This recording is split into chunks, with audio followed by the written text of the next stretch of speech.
അമ്മേ, അഞ്ജന കഴിഞ്ഞ ദിവസം പറഞ്ഞു ഞങ്ങളിവിടെ ഇല്ലാത്തപ്പോ വന്നപ്പോ അമ്മ എന്തോ പൈനാപ്പിൾ കൊണ്ട് എന്തോ പുതിയ സാധനം ഉണ്ടാക്കി കൊടുത്തു. പിന്നെ പുതിയ സാധനം, സ്പെഷ്യൽ സാധനം എല്ലാവർക്കും ഉണ്ടാക്കി നോക്കാം, എളുപ്പമുള്ള സാധനം.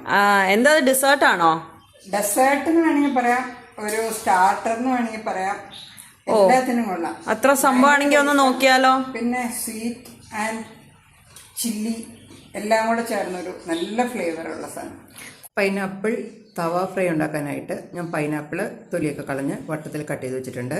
കുറച്ച് ഉപ്പ്, കുറച്ച് കുരുമുളക് പൊടി, കുറച്ച് മഞ്ഞൾപ്പൊടി, ഒരു സ്പൂൺ കാശ്മീരി ചില്ലി, ഒരു ശകലം പഞ്ചസാര, ഇതെല്ലാം കൂടെ മിക്സ് ചെയ്തിട്ട് നമുക്ക് പൈനാപ്പിളിൽ പുരട്ടി ഒരു 15 മിനിറ്റ് വെക്കാം കേട്ടോ.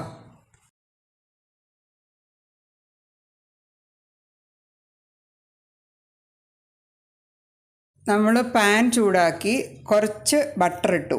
ബട്ടർ കരിയാണ്ടിരിക്കാൻ ഞാൻ അതിൽ കുറച്ച് റിഫൈൻഡ് ഓയിലും കൂടെ ഒഴിച്ചു കേട്ടോ.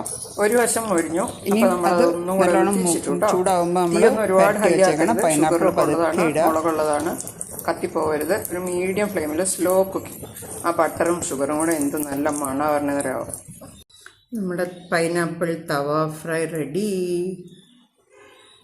ഇനി നമ്മൾ അത് ചൂടാറിയിട്ടപ്പോൾ അതിനകത്തേക്ക് ഒരു ശകലം തേനും കൂടെ ഒഴിച്ച് നമ്മൾ ഡെക്കറേറ്റ് ചെയ്യും. എൻ്റെ അമ്മേ കിടും.